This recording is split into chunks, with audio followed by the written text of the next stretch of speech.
Hi, this is Paul Sandeman from Business Success Tips. We're going to learn to make more money in less time and have more fun, especially the emphasis on the more fun. Now, today I have Ryan Davis with me from ServiceLegend, and he's an interesting guy. And I'm going to have you tell me his background, how he got there, and I'm sure he's going to have some insights. So have a note or at least record this so you can play it back later in your car. Ryan, tell me about yourself. Yeah, well, first off, thank you so much for having me here on the podcast. It's an honor to be just in front of your audience, listening, and whether it's on YouTube. But yeah, so for me, a little bit about myself. I'll keep it short. But I've been in marketing and sales my entire life. My first real job was selling cars, and I got the job in Phoenix in August. And so, good luck with that. Yeah, slacks on, and they told me that's hot. I'll tell you. Yeah, it was hot. Button-up shirt, slacks, and they told me the first day, go stand outside and wait for somebody to pull up. So, I see.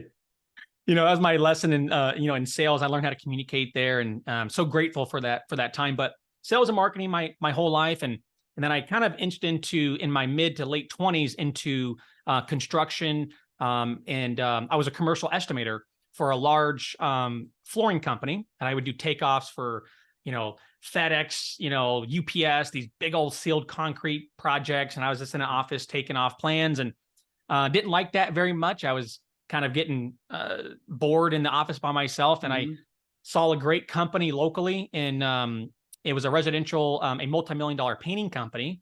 And I thought I had an opportunity, went out, got the job, and they had started a concrete coating division couple months after I got there.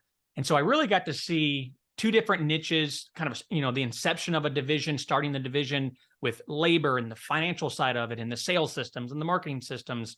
And that business that I went to, the residential business, was in business for 40 years when I got there. So I got to see a lot of good systems and leadership, and how they ran the office, and how they, did project management and all of those things. And so so grateful for that time. But I really got to understand the commercial side, the bidding, the labor rates, the production rates, working with project managers and GCs, and building relationships.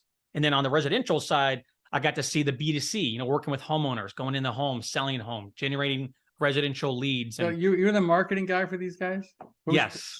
Okay. Yes, that's right. I'm ready to hear the fantastic. And how much did you increase marketing? I mean, come on, this story's got to happen, right? Yeah. Well, for that company, they had started the coating division 3 months after I got there.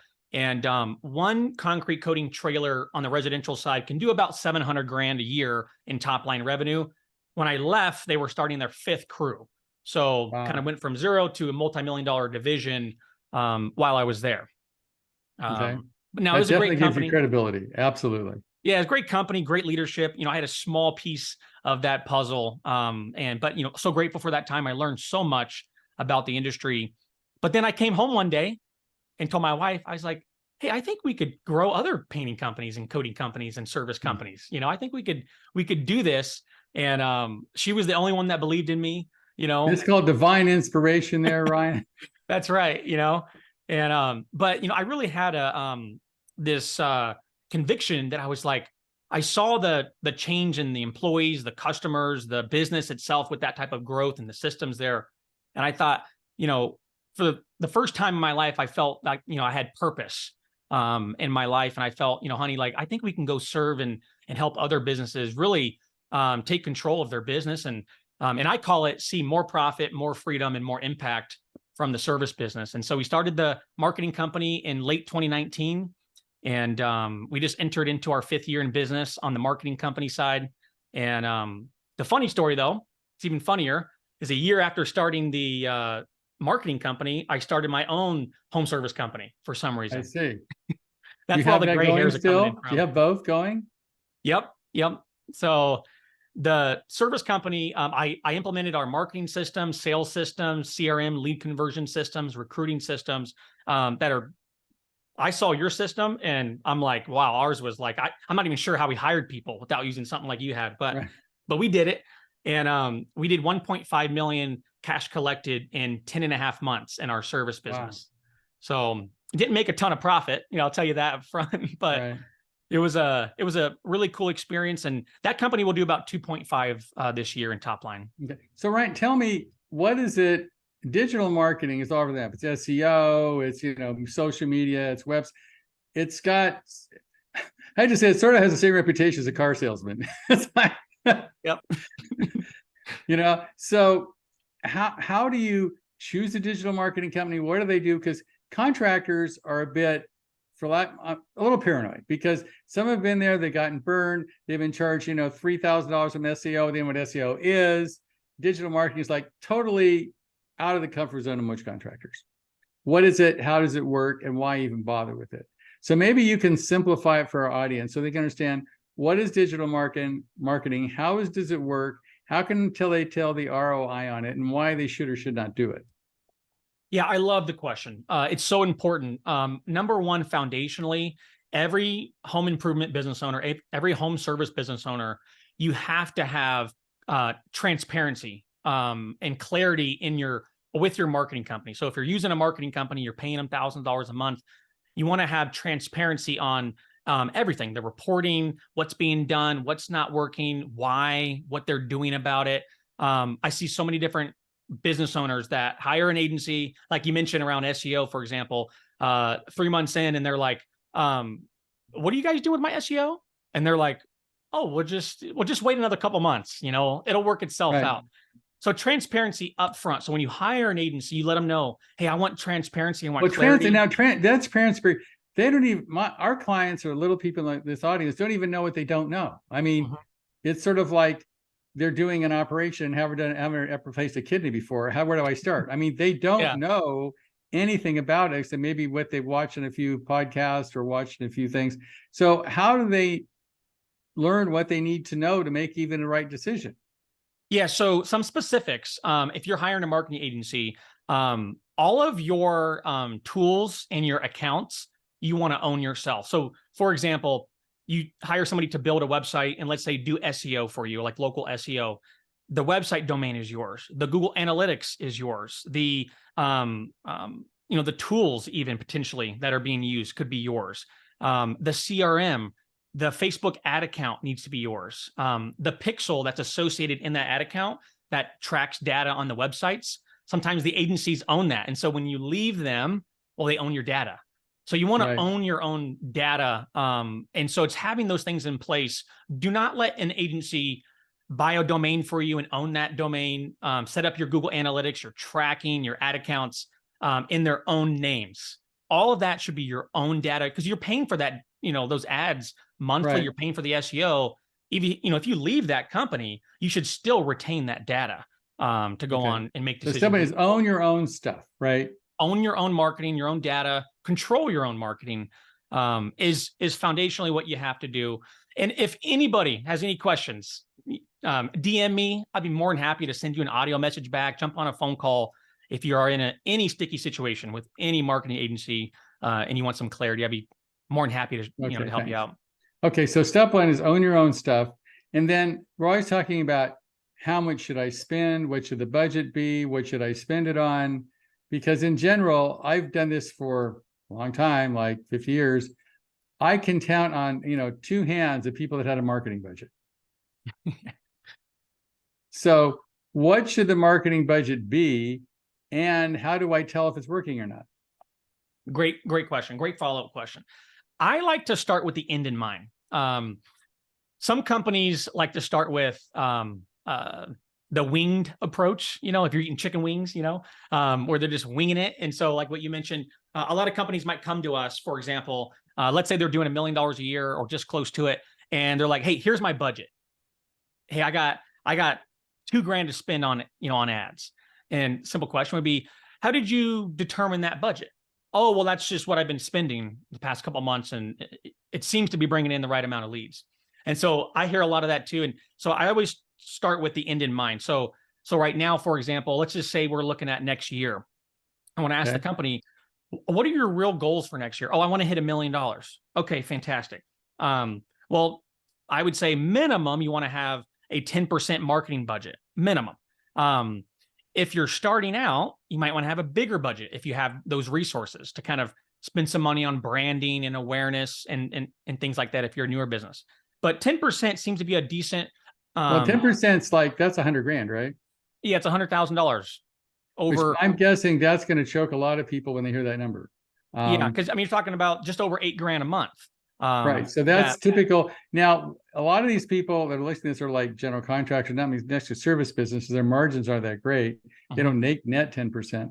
So does 5% work depending on the company, or does it have to be 10, or how do you tell? Well, so if we start with the end in mind, like, if you want to do $1 million, for example, I like to think about not necessarily how many leads you need, but how many appointments you need. For a residential side, for example, or even a commercial side, because you don't make money from leads, you make money from appointments. And so I like to see, if it's just one salesperson, maybe it's the owner or one salesperson, I like to understand how many appointments can that salesperson run per week, right? And, if it's like, hey, they can run 20 appointments a week. Okay, fantastic. What does it cost to generate 20 appointments, right? Obviously, there's doing those on the phone because they can't run around to 20 different places in town, right? Well, I mean, I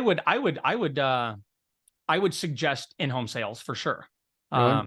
Yeah, and having that scheduled out on the calendar, you're going to have a higher close rate for sure with the in-home sales. But you can do virtual too. That's So popular now. that's what, 4 or 5 a day, right?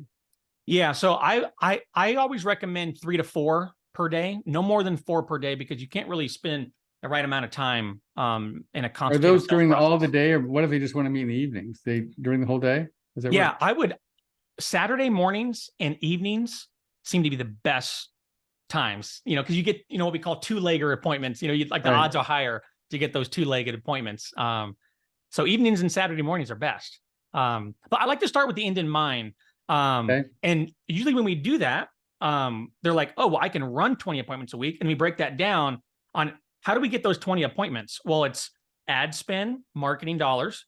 It's the cost per lead being where it should be. But the next important part is the lead conversion percentage. Because if the person gets 100 leads, but they convert 20%, we have 20 appointments for the month. But if they can convert 40, 50, 60%, they have way more appointments to run.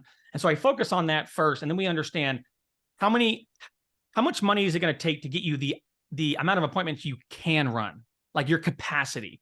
And then if they don't have the funds for that capacity, then we have to have a real conversation and say, you have the capacity to run 20 sales appointments, but you really don't have the budget to generate enough appointments. So let's kind of take that back a little bit and let's maybe start with 10 appointments. So let's get 10 appointments on the calendar. Let's get the sales conversion down to, up to at least 30%. So they're running 10 appointments a week. They're closing 3 deals a week, average ticket. Now they can start to build some consistency with things. And so I like to start with the end in mind with the marketing budget. And usually what they want to do and what they can spend, there's usually a gap there, So I try to go through that exercise with them to make sure that that gap, that there's clarity around that gap, and then how we can reduce that gap over our time working together. So let's say they need to spend, I don't know, pick a number, 5,000 a month, they have 2,000 to spend. Mm-hmm. And that's, I say every appointment, every appointment, third of them close, the average sales, I don't know, $50,000 or so much gross profit. And that you just work the numbers backwards, right? To figure out what per sale you can afford to get that appointment. Is that the way it works? Yeah. It's essentially an ROI calculator that I built that the end game is looking for the cost per acquisition and then the projected ROI based on all of the lead to sell cycle numbers being hit. And so I'll go through that little exercise with them, and I have a document that I go through, and anybody can DM me and get it, but it's just a little Google sheet that I connected to an app. And it just puts that clarity on the lead to sell cycle, on what it should be, on like what your goals are, and it breaks all of it down. But how often do you actually hit those, Ryan? So I would say, like me personally or our clients? The clients. I would say pretty often over time. In the beginning, the numbers usually a little bit lower with lead conversion, sales, average ticket, their cost per acquisition is much higher. But when we, I believe that, what gets measured always gets improved. And I like to do that right up front when we're talking about marketing budgets. And then we can do it ongoing too, but making sure that we have clarity on those metrics because at the end of the day, I want that, on the residential market side, on the one product side, I want to see that cost per acquisition, 150 to 250, maybe 150 to 300 cost per acquisition. And if we can get that there, we have clarity on how to get there. The marketing budget will figure itself out, Okay. So is that typical number 150 per acquisition? Yeah, I like to see 150 to 300 for the acquisition cost. And you work it all backwards to show up with that, right? Mm-hmm. Yep. So I would say, if you're listening to this podcast, work backwards. Don't be freaked out by 10% or 100. Say, what is my cost for acquisition? Because I'm sure I could ask the same audience. Okay, I'm going to give you as many clients as you want for $350 a client. Your average sale is, let's say, 50,000. How many of those clients do you want to buy, right? Yeah, exactly. A lot of people say as many as I can get, right? Well, and that's what private equity, knows, all the big franchises, they know exactly like, hey, I can just go into a new market. Here's how much it costs me to buy a customer in pretty much all of these markets. Here's the average. Here's probably what it's going to be. And, just go into these markets. And, I think for smaller businesses, let's say you're doing between 0 and 40 grand a month, for example, you've got to know your numbers. You've got to know your numbers. You don't have time to risk not knowing your numbers. And that's something that we were talking about, even is like, if you're doing, less than $1 million a year, sometimes it doesn't even make sense to hire an agency, to spend a couple grand paying them and a couple grand paying an ad spend. If you're doing 60 grand a month, 10%, marketing budget is 6 grand. You spend 4 or 5 grand of that paying an agency and the retainer fees. And you don't take that much home. So it becomes hard to be worth it, right? Yeah. And you might not even have funds for a yard sign or, branded pins potentially some months. And I just don't think that's right. And being in the industry for years now, I think there's a lot of, talking to a guy this morning, Doug, he has the ability where we can actually teach him how to run his own Facebook ads. And that makes sense for him right now, to be able to learn how to do your own Facebook ads, Google Maps, generate my own leads every single week. And then we coach them on that marketing to make sure it's integrated. And then the sales, CRM management, knowing your numbers, and things like that. And sometimes that's a good solution for companies. Now, let's say CRM. A lot of guys don't know CRM. It's customer relationship management. So do you use Go High Level or HubSpot or a proprietary one? What CRM, does it depend on the company? Yeah, we use High Level for a lot of our clients, pretty much all of them, for our agency as well. I've used it for like 5 years. I actually met up with the owners, Alex and Sean from High Level in Miami a couple months ago. They're in a coaching program that I'm in, and just a phenomenal software. So we use that. There's a lot of lead nurturing in there, automations in there.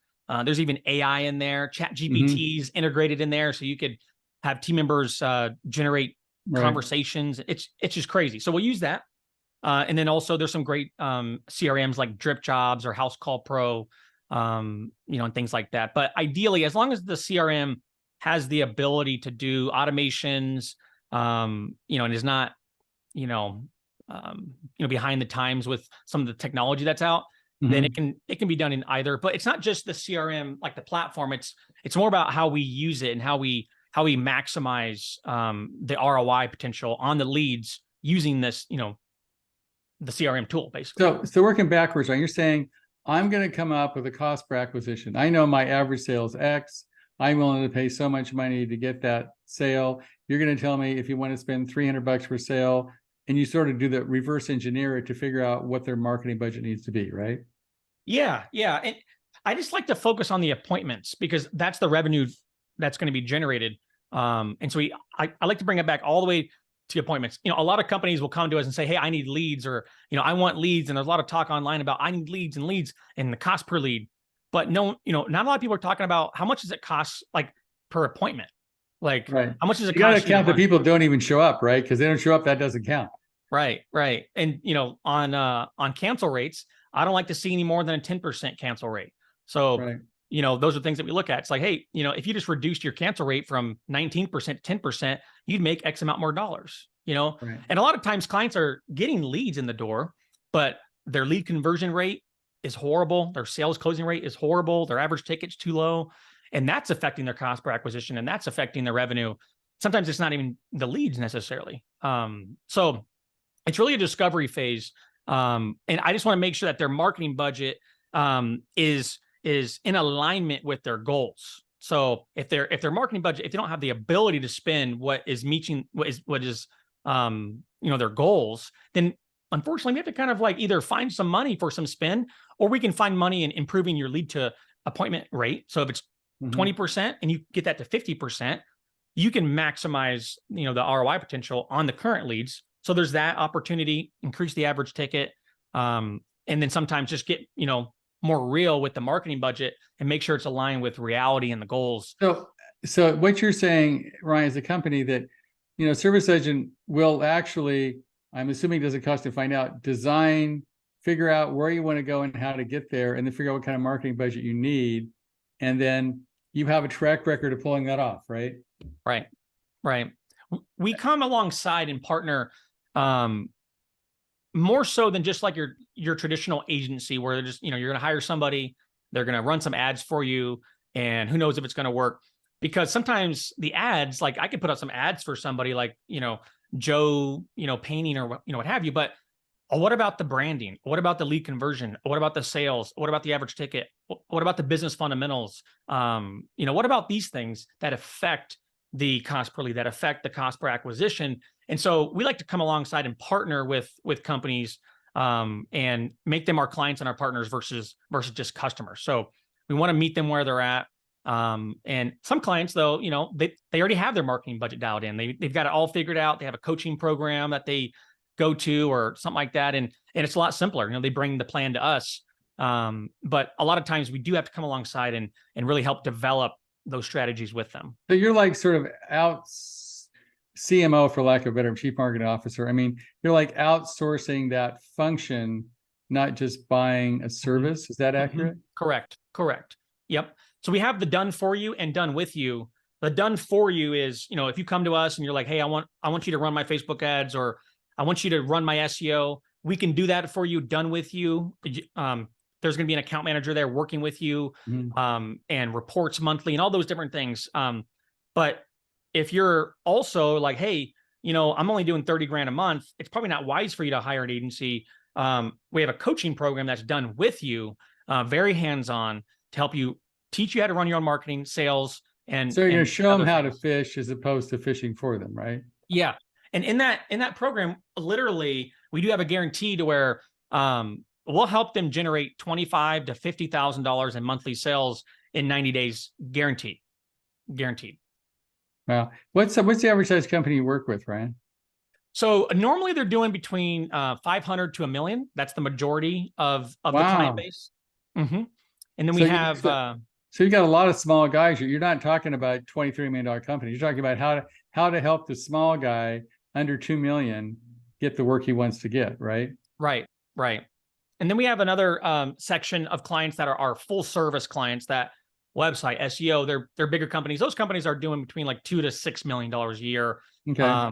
And there are about 30 of those companies. And so we're building that up as well, the done for you. And that's what we recommend, where it's like, if you're starting out, you don't know the business well, or what have you, join the coaching program. There's going to be a point to where you want to hand it off, and, just hand it off to us, as you're scaling, and you're like, look, I don't want to do the marketing anymore. I've learned this, I've learned these things. So now we can hand it off to you guys when I'm doing like $1 million or, like a $1.5 million run rate. Then they can hand it off and we can do done for you as well. Okay. So here's the question, right? You're in an airport, you meet a guy in an airport, right? And he has a small construction company. Let's say, I'm going to be a little hard for you. I'm going to say he's a remodeler, because I know you don't focus on remodels. So I'm going to make this hard for you. And he goes, look, I don't really have a marketing budget. I do 3 million a year. I maybe take on I'm making 100, 200,000 a good year. I don't have a marketing budget. Never going to see you again. Can't call you for whatever reason. Give me like 3 or 4 things that are going to be like inspirational for me, that it can help change my life in marketing. Yes, I love that question. The first thing is I would tell that person to do a database reactivation campaign.